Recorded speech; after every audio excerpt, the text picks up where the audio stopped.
प्यारे बच्चों, आपका स्वागत है। आज मैं आपके समक्ष रस से परिचय आपका करवाऊंगी। इसके साथ अब मैं आपके सामने रस आपको समझाने की कोशिश कर रही हूँ। सबसे पहले हम रस शब्द को लेते हैं।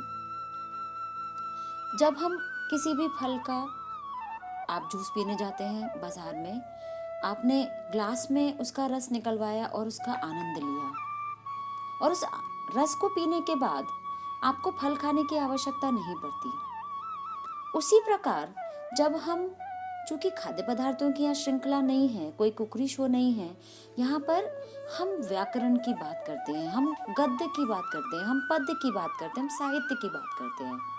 और साहित्य की विधा में, काव्य रचनाओं में हम रस को खोजा करते हैं। यानी कि जब भी किसी कविता को पढ़ने से, सुनने से या किसी नाटक को देखने से हमारे अंदर जो अनुभूति होती है, उस अनुभूति को हम रस कहते हैं। जो आनंद हमें प्राप्त होता है उसको हम रस कहते हैं।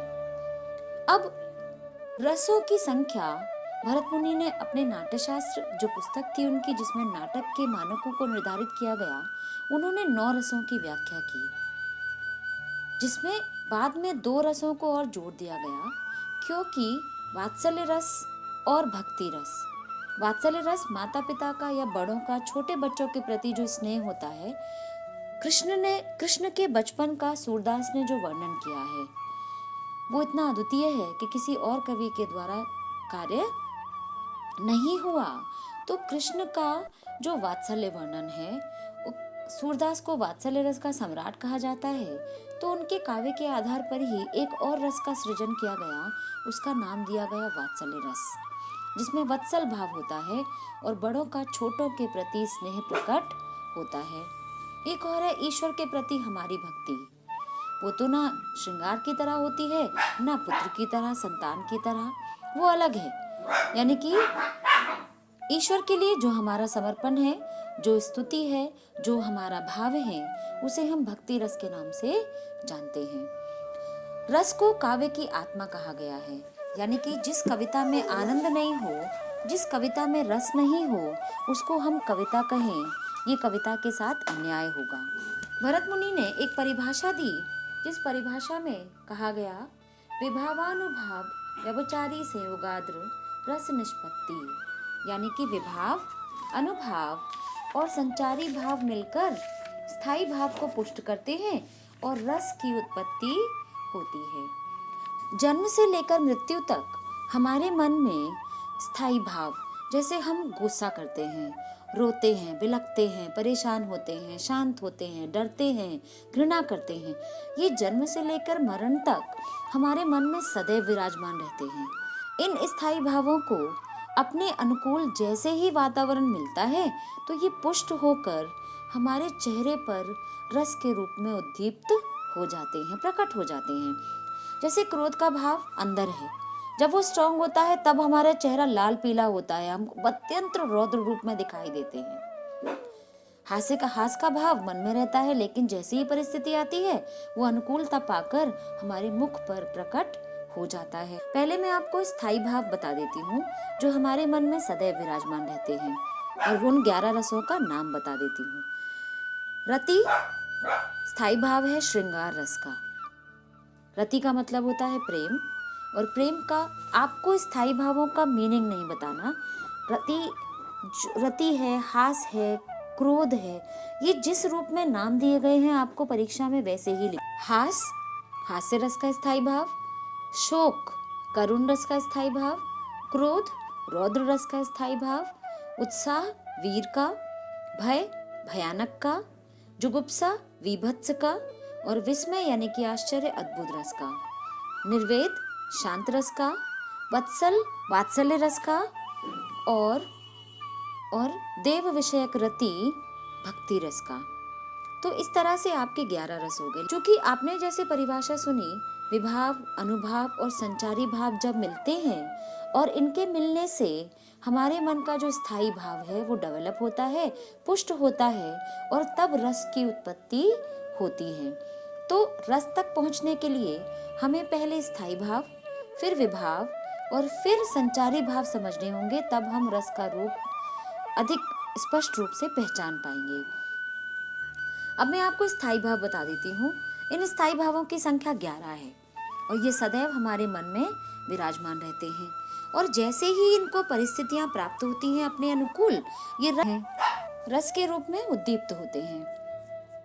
अब है विभाव, जिसके कारण स्थायी भाव जागृत होता है। विभाव कहते हैं वो कारण जिसके कारण हमारे मन में स्थायी भाव जो सदा विराजमान रहता है, लेकिन परिस्थितियों के अनुसार वो जागने लगता है, तो उन कारणों को हम विभाव कहते हैं। विभाव के 2 प्रकार होते हैं, आलंबन विभाव और उद्दीपन विभाव। आलंबन विभाव के भी 2 विभाव हैं, आश्रय और विषय। अब आप ध्यान दीजिएगा, पहले तो आलंबन, आश्रय, उद्दीपन और विषय को समझने की कोशिश कीजिएगा। आश्रय का मतलब होता है शरण लेना, यानी कि जो स्थायी भाव हमारे अंदर जागृत हुआ और जिसके अंदर शरण लेकर रस उद्दीप्त हो रहा है। जैसे हम किसी पर प्रसन्न होते हैं, तो प्रसन्न होने का भाव हमारे मुख पर जाग रहा है, तो हम आश्रय हो गए, यानी कि स्थायी भाव ने हमारे अंदर शरण ली है, आश्रय लिया है, इसलिए रस का उद्दीप्त होना हमारे अंदर पाया जा रहा है, इसीलिए हम उसे आश्रय कहते हैं। अब वो भाव किसके कारण जाग रहा है? वो व्यक्ति, वो परिस्थितियां जो हमारे अंदर भावों को जगा रही हैं, जिस व्यक्ति का सहारा लेकर हमारे अंदर फीलिंग जाग रही है। आलंबन, आलंबन का अर्थ होता है सहारा लेना। अब वो कारण, जैसे हम किसी से प्रेम करते हैं, तो प्रेम का भाव हमारे मन में जागता है और अपने प्रेमी को लेकर जागता है, तो प्रेमी यहाँ पर आलंबन हो गया, और आप कौन हो गए? आप आश्रय हो गए। अब उद्दीपन क्या है? प्रेमी की किन गतिविधियों से आप अपने मन में फीलिंग को डेवलप कर रहे हो, जगा रहे हो, उसकी जो शारीरिक क्रियाएं हैं उन्हें हम उद्दीपन कहते हैं। और आश्रय हम हो गए जिसके अंदर रस की उत्पत्ति हो रही है, और जिसका सहारा लेकर हो रही है वो आलंबन हो गया। एक छोटा सा उदाहरण देती हूँ आपको, कक्षा का। मान लीजिए अध्यापिका कक्षा में जाती हैं और आपके ऊपर क्रोध करती हैं, पूरी कक्षा में से सिर्फ आपको ही चुनती हैं, तो आपका सहारा अब चुनती क्यों है? क्योंकि आपने काम पूरा नहीं किया। आपको जो टास्क दिया गया था और जो टेस्ट पूछा गया था करने के लिए, आपने वो पूरा प्रोजेक्ट नहीं किया। अब सारे बच्चों ने किया, लेकिन गुस्सा सिर्फ आपके ऊपर आई, तो जो रौद्र रस आया अध्यापिका के चेहरे पर, जो क्रोध का भाव उत्पन्न हुआ, वो अध्यापिका के यहाँ हुआ, यानी कि अध्यापिका यहाँ पर कौन हो गई? आश्रय। किसको लेकर हुई? आपको लेकर। आप कौन हो गए?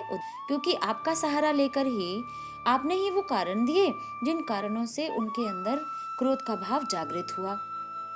अब आपने माफी नहीं मांगी, सॉरी नहीं बोला, और अपनी आप गलती पर शर्मिंदा भी नहीं है, और आप उल्टा जवाब देते हैं, तो यहाँ पर आपकी वो हरकतें जिनसे उनका क्रोध और उद्दीप्त हो, जो स्थायी भाव है वो और ज्यादा डेवलप हो, उसको हम कहते हैं उद्दीपन। यानी कि वे शारीरिक क्रियाएं, वे कार्य जिनसे आश्रय के मन में स्थायी भाव और अधिक जागृत होता है, उसे हम उद्दीपन कहते हैं।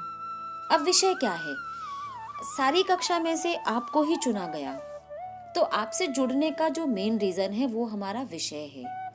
जैसे हम कहीं घूमने जाते हैं और किसी विशेष व्यक्ति के प्रति आकर्षित होते हैं और हमारे मन में भावनाएं जागती हैं, तो हम तो हो गए आश्रय। जिस व्यक्ति को लेकर जागी वो आलंबन। उसकी कौन सी बातें आपको अट्रैक्ट करती हैं, वो हो गया उद्दीपन। और आपने सबको छोड़कर उस व्यक्ति को ही क्यों चुना, ये हो गया विषय। क्योंकि हम बहुत लोगों से मिलते हैं और सबसे कनेक्ट नहीं करते, लेकिन कुछ पॉजिटिव ऑरा है जो हमें उसकी ओर खींचता है, तो वो जो कनेक्टिविटी का कारण है वो विषय है। यानी कि आलंबन से जुड़ने का जो कारण है वो हमारा विषय होता है। अधिकतर आश्रय और आलंबन ही पूछा जाता है, लेकिन आपको पता होना चाहिए उद्दीपन और विषय क्या होता है। यहाँ पर जिसके अंदर रस की उत्पत्ति हो वो आश्रय, जिसके कारण हो वो कारण आलंबन, और उस आलंबन की किन हरकतों के कारण क्रोध का भाव, हास्य का भाव, उत्साह का भाव जागृत हो रहा है और ज्यादा उद्दीप्त हो रहा है, वो हरकतें कहलाती हैं उद्दीपन। जिस विषय से आप उस व्यक्ति से जुड़े वो है वो विषय। अब हम आते हैं अनुभाव। विभाव के प्रकार आपने पढ़े, अब है अनुभाव। अनुभाव में आप 4 प्रकार के अनुभाव होते हैं। अनुभाव जो स्थायी भावों को प्रकट होने में उसके पीछे पीछे चले आते हैं। पहला है सात्विक। सात्विक का मतलब होता है वो शारीरिक चेष्टाएं जो रस के या स्थायी भाव के डेवलप होने पर स्वयं प्रकट होती हैं। रस उद्दीप्त हो रहा है और उस रस की सत्ता को आप जमाने के लिए इन क्रियाओं को करते हैं। तो अनुभाव यानी कि आश्रय के वे शारीरिक विकारों को अनुभाव कहा जाता है जो हृदय में सोती हुई अवस्था में विद्यमान रहते हैं और स्थायी भावों को जगाते हैं। तो आश्रय के अंगिक चेष्टाओं यानी कि जो आश्रय की शरीर की युक्तियां हैं, जिन कारणों से वो क्रोध प्रकट कर रहा है, वो प्रेम प्रकट कर रहा है और अपने आलंबन पर अपना प्रभाव जमाना चाहता है, वो कहलाते हैं अनुभाव। ये है 4 प्रकार के। पहला है सात्विक अनुभाव। सात्विक अनुभाव में जैसे मान लीजिए क्रोध का भाव जागृत हो रहा है और रौद्र रस उद्दीप्त हो रहा है, और जब आप गुस्सा होते हो तो सबकी बॉडी एक कॉमन या डिफरेंट अलग अलग वे में अपनी सत्ता को प्रकट करती है। जैसे कोई व्यक्ति गुस्सा होता है, चेहरा लाल पड़ जाता है, होठ फड़फड़ाते हैं, पसीना आता है, एक ही बात को बार बार दोहराता है। यानी कि वो नेचुरल एक्टिविटीज जो रस के उद्दीप्त होने पर स्वतः प्रकट होने लगती हैं, उन्हें हम कहते हैं सात्विक। जैसे वे स्वाभाविक क्रियाएं या व्यापार जो किसी भाव के जागृत होने पर स्वयं सामने आने लगे, उन्हें हम सात्विक अनुभाव कहते हैं। ये 8 प्रकार के होते हैं। जैसे शरीर की गति का रुक जाना, आप ठहर गए वहीं की वहीं, गुस्सा आया या कोई भी भाव जागा, आप तुरंत वहीं रुक गए। पसीना आ जाना, रोए खड़े हो जाना, रोमांच पैदा हो जाना और आवाज भंग होना, स्वर भंग होना। जैसे क्रोध आता है तो आप अटक अटक कर बोलते हो, या रो रहे हो, रुदन है, करुण है तो आप रोते रोते रुकते हो। शरीर का कांपना, चेहरे का रंग बदल जाना, आंखों से आंसू निकलना और शरीर का चेतना शून्य होकर सुदबुक हो जाना, यानी कि आप जब रोते हो। तो जो नेचुरल एक्टिविटीज हैं जो बॉडी करती है, उन्हें हम सात्विक अनुभाव कहते हैं।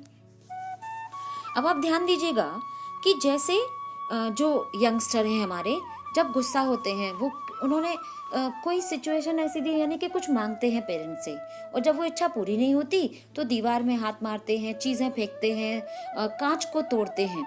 यानी कि वो कितना गुस्सा है, ये रिएक्शन अपने पेरेंट्स को दिखाना चाहते हैं। तो ऐसी परिस्थितियां जब किसी कविता की पंक्ति में दिखाई देती हैं आपको, तो यहाँ जब आश्रय यानी कि जिसके अंदर भाव जागृत हो रहा है और वो जानबूझकर ऐसी हरकतें करे ताकि वो जिससे गुस्सा है उसे पता लगे कि मैं तुमसे कितना गुस्सा हूँ, और उस पर अपने रस का वो प्रभाव, अपने भावों को उसके ऊपर जमाना चाहता है, वो उसे अपने भावों के अधीन करना चाहता है, वो उसे डराना चाहता है कि मैं तुम्हारे इस कारण से मैं कितना अफेक्टेड हूँ और मुझे कितना क्रोध आ रहा है, मैं कितना प्रसन्न हूँ, मैं कितना डरा हुआ हूँ। ये सारी चीजें आप जब कायिक यानी कि जानबूझकर करते हैं, जैसे मारने के लिए हाथ उठाना, हाथ गिरा लेना, चीजों को तोड़ना, फेंकना, कांच को तोड़ना, दीवार पर हाथ मारना, सामान को फेंकना, ये सारी जानबूझकर की जाने वाली क्रियाएं हैं जो आप करते हैं, उन्हें हम कहते हैं कायिक अनुभाव। तीसरी है मानसिक।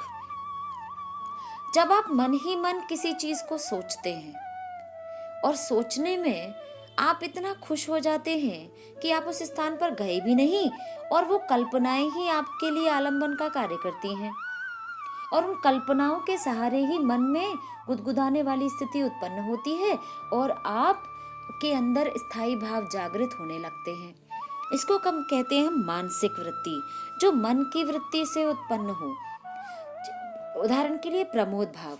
प्रमोद कहता है, जैसे मान लीजिए आप कहीं घूमना जाना चाहते थे और मन में आप कल्पना कर रहे हो कि मैं इस स्थान पर घूमने पहुंच गया, मेरे पास ये चीज है, मैं यहाँ जा रहा हूँ, बहुत मजे कर रहा हूँ, और आप कहीं गए नहीं हो, कमरे के अंदर ही बैठे हो, लेकिन आपकी कल्पनाओं का सहारा लेकर आपने उनको आलंबन बनाकर अपने अंदर वो भाव जगा लिया जिससे आपको प्रसन्नता का अनुभव हो रहा है।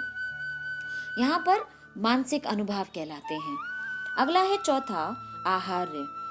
जब हम यहाँ पर जब भी आप कोई फिल्म या नाटक देखते हैं तो उसके किरदार को निभाने के लिए जो चरित्र है, जो कलाकार है, वो उसकी वेशभूषा पहनता है। कृष्ण का चरित्र निभाने वाले कृष्ण की वेशभूषा पहनते हैं, शिव का किरदार निभाने वाले शिव की, राजा की पोशाक में आते हैं। यानी कि जिस व्यक्ति के किरदार को वो निभाने की कोशिश करते हैं उसकी जैसी चीज़ों को अपने ऊपर आरोपित करते हैं, जिससे उनकी से चीज़ों से जुड़ी लोगों की फीलिंग उनके अंदर क्रिएट हो और उनका स्थायी भाव उसी के अनुसार डेवलप हो। इसे हम कहते हैं आहार्य। जब हम कोई नकली वेश बनाकर या किसी भाव के वशीभूत होकर कुछ बाहरी वस्तुओं को अपने ऊपर आरोपित कर लेते हैं, जैसे गोपियां कृष्ण का रूप बनाकर घूमती थी। फिल्मों में आप अनेक प्रकार के चरित्रों को, सामान्य कलाकारों को शिव के रूप में, राजा के रूप में, अन्य लोगों के रूप में आप देखते हैं और वो उसकी तरह मेकअप भी करते हैं, कॉस्ट्यूम भी पहनते हैं ताकि उसके जैसी फीलिंग उसके अंदर आ सके। इसे हम कहते हैं आहार्य। अब आप देखिएगा, चौथा है संचारी भाव। संचारी भाव कहते हैं पानी के बुलबुलों की तरह। संचार का अर्थ होता है संचरण करने वाला, यानी कि घूमने फिरने वाला। मन के वो विकार जो कई रसों में एक साथ आते हैं। जैसे मैं आपको बता दूं, जैसे आंसू का आना, तो आंसू आना, आंखों में पानी आना, ये संचारी भाव है और ये एक साथ कई रसों में काम करता है। जैसे आप सुख में भी जब हंसते हो तो आंखों में आंसू आते हैं, आप खुशी में भी रोते हो, आप किसी से मिलते हो तब भी रोते हो, तो श्रृंगार हो गया। जब आप अलग हो गए किसी से तब भी आप रोते हो, वियोग हो गया। करुण में जब आपसे कोई चीज सदा के लिए दूर हो गई आप तब भी रोते हो। आप बहुत जोश में होते हो तो उत्साह में भी आपकी आंखें कभी कभी नम हो जाती हैं कि हमने बहुत अच्छा कार्य किया। इसी तरह से एक ही संचारी भाव जब कई रसों में मिलकर कार्य करता है और वो पानी के बुलबुलों की तरह प्रकट हो और रस को, स्थायी भाव को उद्दीप्त करके चला जाए। ये संख्या में 33 होते हैं, इसमें से प्रश्न नहीं आते, लेकिन आपको पता होना चाहिए। जैसे हम एक एग्जाम्पल देते, आंसू वाला आपको बताया मैंने। दूसरा, स्वर भंग होना, आवाज का भंग होना। आप गुस्से में होते हो तब भी आपकी आवाज टूटती है, आप रोते हो आप तब भी टूटती है, आप जब बहुत खुश होते हो तब भी आप अटक अटक के बोलते हो, डर में भी बोलते हो, घृणा में भी बोलते हो। तो इस तरह से कई रसों में एक ही संचारी भाव इकट्ठा कार्य करता है और ये पानी के बुलबुलों की तरह आते हैं और स्थायी भाव को डेवलप करके चले जाते हैं। जैसे खुश होना, रोमांचित होना, हंसना, रोना, भौहें चढ़ाना, ये सारे संचारी भाव हैं जो 33 होते हैं। तो इस तरह से स्थायी भाव, विभाव, अनुभाव और संचारी भाव जब आपस में मिलते हैं तो स्थायी भाव को पुष्ट करते हैं और रस के रूप में वो उद्दीप्त हो जाता है। अब मैं आती हूँ रसों के भेद पर।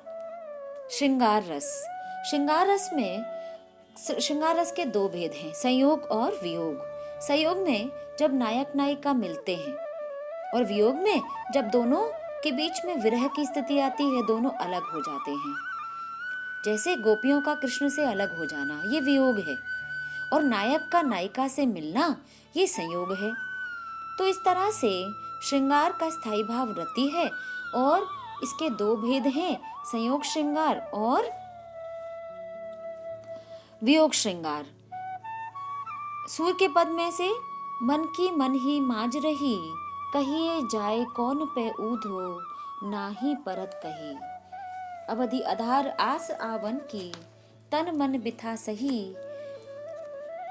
ये आपका वियोग श्रृंगार का उदाहरण है। और राम को रूप निहारती जानकी, कंगन के मुख की परछाई। तासे सब सुध भूल गई, कर ताकत पल टारत नाही। कि राम की छवि सीता को अपने कंगन के नगों में दिखाई देती है और वो इतने आकर्षक और इतने सुंदर हैं कि वो एक पल को भी गवाए बिना लगातार उस कंगन की तरफ देखती रहती हैं। तो यहाँ जानकी यानी कि सीता आश्रय हो गई, राम की जो छवि है वो आलंबन हो गई, और राम कैसे दिख रहे हैं, कौन सी चीजें उनको आकर्षित कर रही हैं, ये उद्दीपन हो गया। ऐसे ही कहत नटत रीझत खिजत मिलत खिलत लजियात भरे भौन में करत है नैनन हो सो बात। नायिका अपनी विभिन्न मुद्राओं से नायक को मोहित करने की कोशिश करती है, कहती है, कहते कहते मुकर जाती है, खींचती है, रीझती है। कहत नटत रीझत, रीझत माने उसके ऊपर रीझना, खिजत गुस्सा करती है,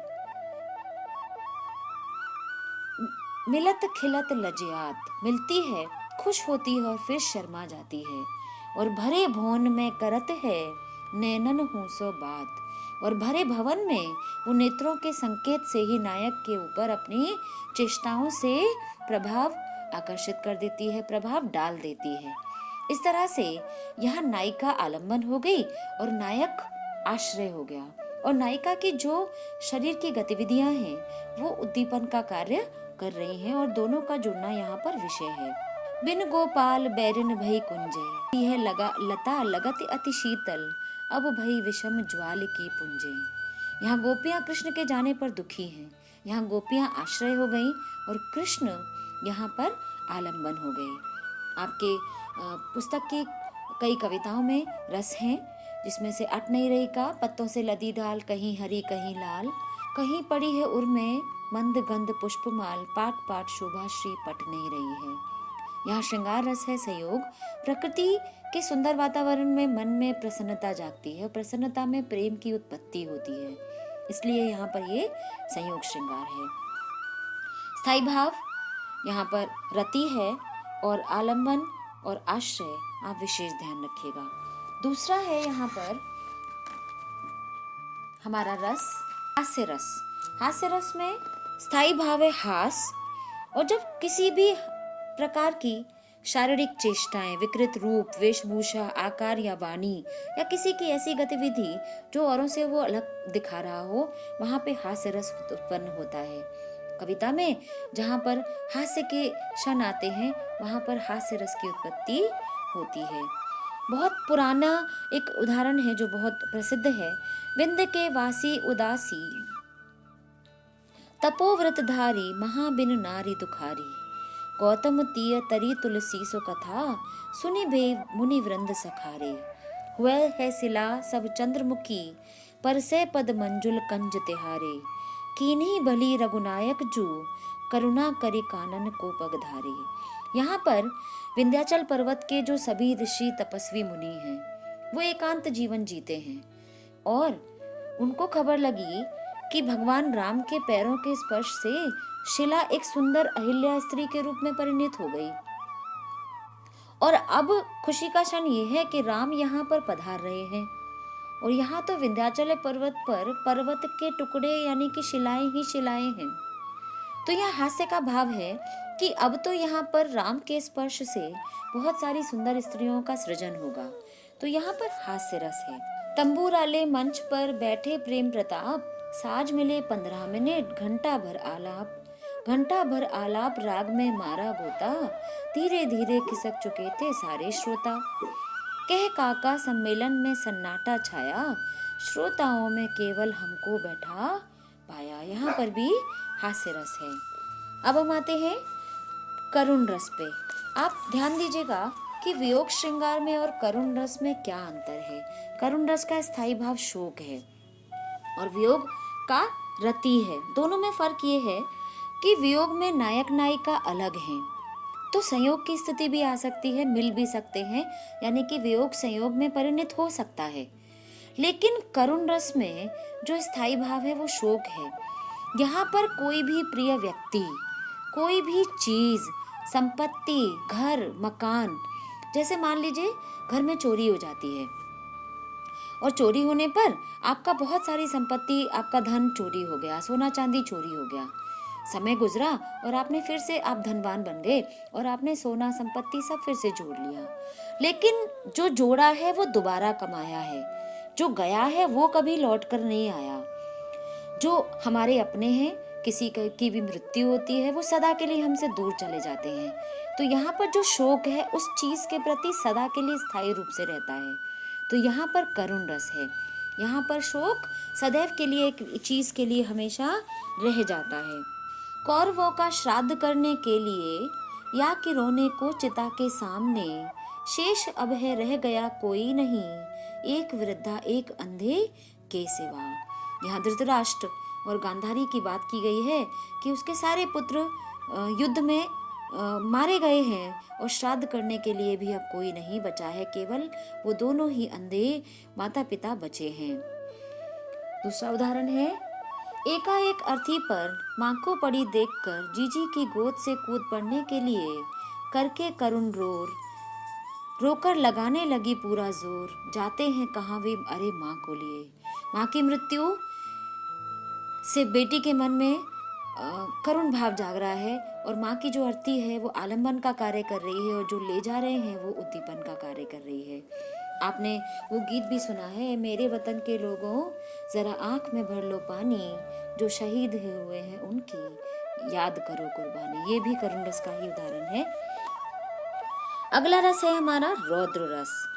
जब व्यक्ति क्रोध की मुद्रा में रौद्र रस की उत्पत्ति करता है और क्रोध स्थायी भाव पुष्ट होकर रौद्र के रूप में प्रकट होता है। रे नृप बालक काल बस बोलत तो ही न संभार, धनु ही समुद्र पुरारी धनु विदित सकल संसार। यहाँ पर परशुराम लक्ष्मण के ऊपर क्रोध कर रहे हैं।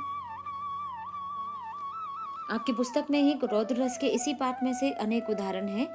और उस वेग मारे क्रोध के तन कांपने उसका लगा, मानो हवा के वेग से सोता हुआ सागर जगा। दोनों ही रौद्र रस के उदाहरण हैं। अगला रस है वीर। वीर रस 4 क्षेत्रों में पाया जाता है, युद्ध, दया, धर्म और दान।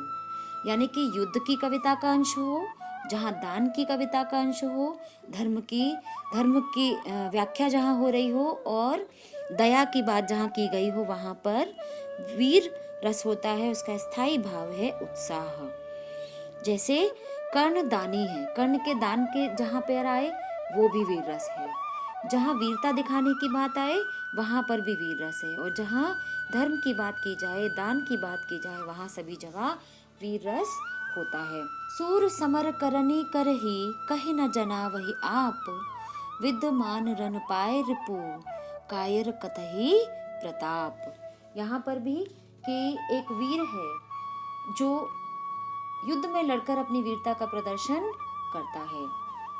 मुझ कर्ण का कर्तव्य दृढ़ है, मांगने आए जिसे, निज हाथ से झटकाट अपना शीश भी देना इसे।